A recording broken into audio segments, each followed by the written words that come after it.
Hola, ¿qué tal amigos? Bienvenidos a su canal El Charro en Vivo. Yo soy Pepe Ramírez y el día de hoy les traigo una noticia que nos demuestra la gran mezquindad de la Suprema Corte de Justicia de la Nación, que de nueva cuenta le da la espalda al pueblo de México y decidió proteger a los más poderosos, a los supermachuchones que han hecho millones de pesos al amparo del poder público, defraudando a las y los mexicanos. Y es que la Suprema Corte de Justicia decidió declarar inconstitucional la prisión preventiva por defraudación fiscal y facturación falsa. Y aquí es donde toda la oposición y personajes como Claudio X González, Inés Gómez Montt y Gustavo de Hoyos están festejando, porque son los beneficiados por esta resolución, ya que no pisarán la cárcel. Al respecto, el presidente Andrés Manuel López Obrador rompió el silencio y mandó un fuerte mensaje a todos estos ministros que de nueva cuenta le dieron la espalda a la Cuarta Transformación y al pueblo de México.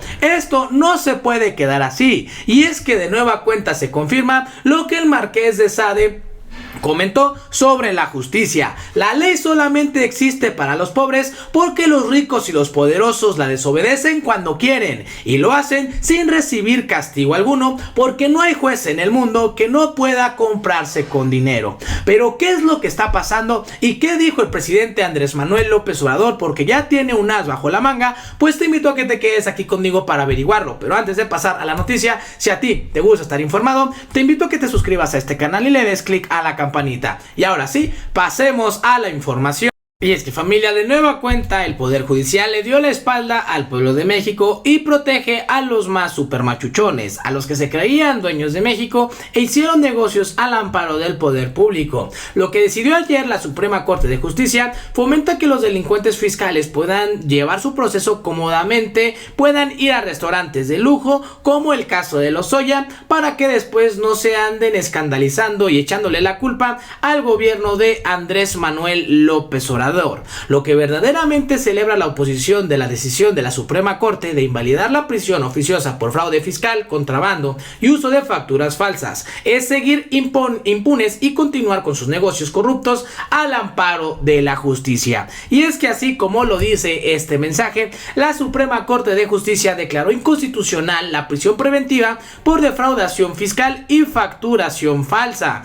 Una noticia que obviamente pone en riesgo el proyecto que ha realizado el presidente Andrés Manuel López Obrador para acabar con la corrupción y estos delitos fiscales que perjudican al erario por millones de pesos. Por mayoría de votos, el Pleno de la Suprema Corte declaró inconstitucional la prisión preventiva oficiosa por defraudación fiscal y por la expedición, venta, enajenación, compra o adquisición de comprobantes fiscales falsos. El Pleno de la Suprema Corte inició el estudio de constitucionalidad del decreto del 8 de noviembre del 2021 por el que se reformaron, adicionaron o derogaron diversas disposiciones de la Ley Federal contra la Delincuencia Organizada, de la Ley de Seguridad Nacional, el Código Penal de Procedimientos Penales, el Código Fiscal y del Código Penal Federal. El ministro José Fernando Franco González Salas presentó un proyecto sobre las acciones de inconstitucionalidad promovidas por la Comisión Nacional de los Derechos Humanos y diversos integrantes de la Cámara de Senadores del Congreso de la Unión,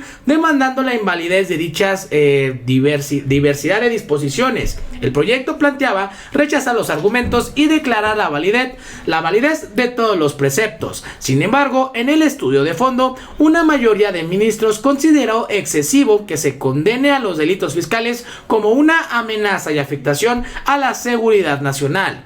Por mayoría de votos de los ministros Arturo Saldívar, José Fernando Franco González Salas, Luis María Aguilar Morales, Alfredo Gutiérrez Ortiz Mena, Javier Lainez Potisek, Norma Lucía Piña y Alberto Pérez Dayán, el Pleno de la Corte declaró la invalidez de la reforma en estos párrafos. Esas normas consideraban prisión preventiva oficiosa por contrabando y su equiparable, exclusivamente cuando sean calificados, defraudación fiscal y su equiparable y expedición, venta, enajenación, compra o adquisición de comprobantes fiscales que amparen operaciones inexistentes credenciales falsas o actos jurídicos simulados que superen 3 veces lo establecido en la fracción 3 del artículo 108 del Código Fiscal de la Federación. Pues ahí está, familia, esta decisión que obviamente pues pone en riesgo el desarrollo de nuestra nación, porque permitirá a muchos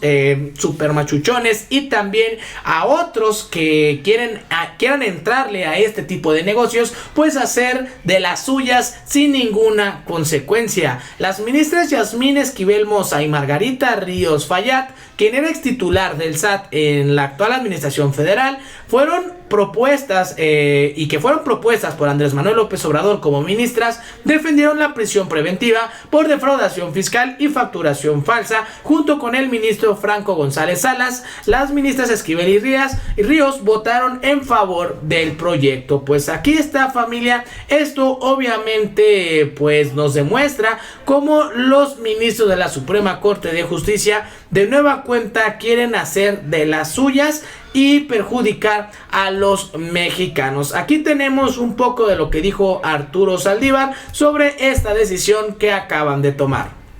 Yo he votado reiteradamente que me parece que la prisión preventiva oficiosa es abiertamente inconvencional, porque es una sentencia adelantada. Yo sostuve desde que se aprobó la contradicción de tesis 293 de 2011, que recuerdan ustedes que esta contradicción de tesis, que generó un consenso de 10 integrantes del Pleno, de quienes en ese momento estábamos en este Tribunal Constitucional, establece que hay un parámetro de regularidad constitucional, un bloque de constitucionalidad formado por los derechos humanos establecidos en la Constitución expresamente y por los derechos humanos de fuente internacional que son Constitución por mandato del artículo primero constitucional.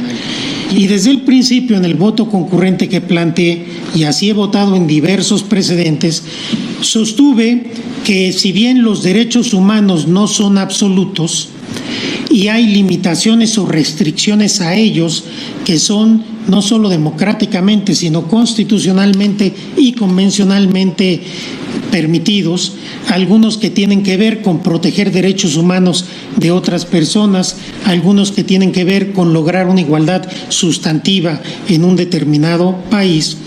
Estas restricciones no pueden llegar al nivel de diluir, de desvanecer el núcleo esencial de un derecho. Cuando analizamos el tema del arraigo en este Tribunal Constitucional. Y le voy a dejar aquí, familia, porque el ministro pues utiliza términos jurídicos, pero prácticamente pues está diciendo que la prisión preventiva oficiosa es inconvencional porque se trata de una sentencia sin terminarse el juicio, porque ya se está deteniendo a la persona sin que haya pues ya una sentencia por parte del juzgador. Por ello pues el ministro está diciendo que se está interpretando a la Constitución y que se está protegiendo los derechos humanos de las personas. Y es que Arturo Saldívar está utilizando también el argumento de que la prisión preventiva oficiosa perjudica a las personas de escasos recursos más que a los super ricos, pero hay que dejar en claro las situaciones en que se está realizando esta situación y obviamente pues este tipo de delincuentes, de delitos que pues acaban de quedar impunes con esta declaratoria de inconstitucionalidad en la prisión preventiva, pues beneficia a los supermachuchones, a los que saben cómo funciona el sistema y que han defraudado a los mexicanos a través de facturas falsas o no pagar impuestos o también el lavado de dinero. Por ello es que genera tanto enojo, porque estos delitos no son cometidos por todos los mexicanos, sino que son cometidos por un grupo muy pequeño de personas que tienen estudios, que tienen todo para vivir, que tienen billetes, porque al final a través de estos delitos se hacen de riqueza enorme, como el caso de Gustavo de Hoyos, que pues ya está festejando esta decisión oposición, porque él obviamente con estos cambios que hizo el presidente Andrés Manuel se había visto perjudicado. Vean nomás lo que dice Gustavo de Hoyos: ganamos una batalla por los derechos humanos, la Suprema Corte invalidó la reforma del gobierno que ordenaba prisión preventiva oficiosa por imputaciones fiscales, reconocimiento a la Comisión Nacional de Derechos Humanos y a los senadores de oposición por la que la incoaron, y a la Coparmex que la acompañó. Pues claro que sí, pues ellos son los que estaban siendo perjudicados, los que cometen este tipo de delitos, este tipo de fraude a nuestra nación, y por ello están festejando como nunca esta resolución de la Suprema Corte. Ayer varios ministros decidieron quitar la prisión preventiva a contrabandistas, defraudadores fiscales y factureros. La respuesta de hoy de López Obrador fue clara: esa decisión de los ministros protege la corrupción de una minoría. Y es que, como les digo, el presidente Andrés Manuel López Obrador el día de hoy rompió el silencio y le tundió como nunca a los ministros de la Suprema Corte. Escuchemos. Mensajes sobre esta resolución. Tres maneras de entender lo que resolvió la Corte. Primero, de que en nuestro país hay división e independencia en los poderes, como no sucedía antes, en décadas. Antes el poder de los poderes era el Ejecutivo. Esa es una primera lección para los que no creen en la transformación. Yo creo que es muy claro el que los ministros de la Corte actúan con absoluta libertad, tienen la arrogancia de sentirse libres. Y esto es la democracia verdadera. Esto es parte de la transformación, parte del cambio, parte de lo que se ha logrado con el movimiento de la Cuarta Transformación. Esto no sucedía antes.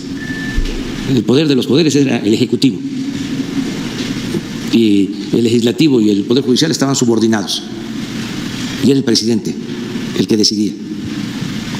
Esa es, repito, una primera lección. Lo segundo es de que hace falta todavía el lograr en otros poderes, como en este caso el Poder Judicial y en la Corte, que se castigue por igual a todos los que cometen un ilícito, y que no esté la justicia al servicio del dinero de los poderosos. ¿Esta sentencia refleja eso? Eso refleja. ¿Hay dinero detrás de esta decisión de la Corte? Va en la línea de seguir protegiendo la corrupción y de seguir apoyando a las minorías. ¿Podemos afirmar que la decisión de los ministros que votaron en contra son una extensión de esta corrupción? Es la misma política del Poder Judicial, que tiene que ver con el hecho de que ni siquiera se consideraba como delito grave la corrupción, porque en los tiempos de Salinas de Gortari se modificó el Código Penal para que la corrupción no se considerara delito grave, con lo cual el corrupto tenía la posibilidad de salir bajo fianza. Eso se sostuvo hasta esta reforma constitucional, que ahora en una de sus partes la están declarando inconstitucional. Entonces, en eso no estoy de acuerdo, desde luego. Creo que es seguir protegiendo a las minorías y castigando solo a los que no tienen agarraderas, influencias, o no tienen con qué comprar su inocencia. Me parece que no se actuó bien. Esto es parecido a lo que hicieron los ministros cuando negaron que se consultara al pueblo para preguntar si estaban de acuerdo los mexicanos en que se reformara la Constitución para la privatización del petróleo.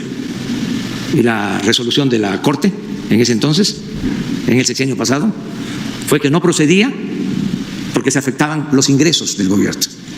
Y ahora es algo parecido, que no procede considerar delito grave y que vayan a prisión quienes cometen grandes fraudes fiscales, todos los que inventan alteran facturas, que se hacen inmensamente ricos con la defraudación fiscal, porque se les afecta en sus derechos humanos. ¿Qué pasa cuando banqueros, grandes empresarios, dueños de despachos fiscales cometen grandes fraudes de miles de millones de pesos? La hacienda pública deja de recibir ingresos que podrían ser utilizados para garantizarle al pueblo el bienestar, el derecho a la educación, el derecho a la salud, para dar trabajo a los jóvenes y para que no se violen los derechos humanos. Es un asunto de interpretación, pero esa es la segunda postura de mi parte. Y la tercera es que, dicho lo anterior, nosotros vamos a respetar la decisión de la Corte, porque queremos estar en un auténtico, en un verdadero Estado de Derecho. El presidente ministro de la Corte afirmó que las características personales de este tipo de delincuentes y el propio delito no justifican la prisión preventiva. No, porque se trata de delincuentes de cuello blanco. Dos preguntas aquí, señor presidente. Entonces, no pueden ir a la cárcel los fifís. Y ese es el meollo del asunto, familia. Los fifís de nueva cuenta se salieron con la suya. Todos estos personajes que una y otra vez siguen chupando de los recursos públicos y de las y los mexicanos, y se hacen millonarios al amparo de este tipo de resoluciones como el que acabamos de observar. Pero al final, ¿tú qué opinas? Déjamelo aquí abajito en los comentarios. Y bueno, eso sería prácticamente todo de mi parte. Si a ti te gustó este video, te invito a que te suscribas a este canal y le des click a la campanita. Yo soy Pepe Ramírez, hasta la próxima.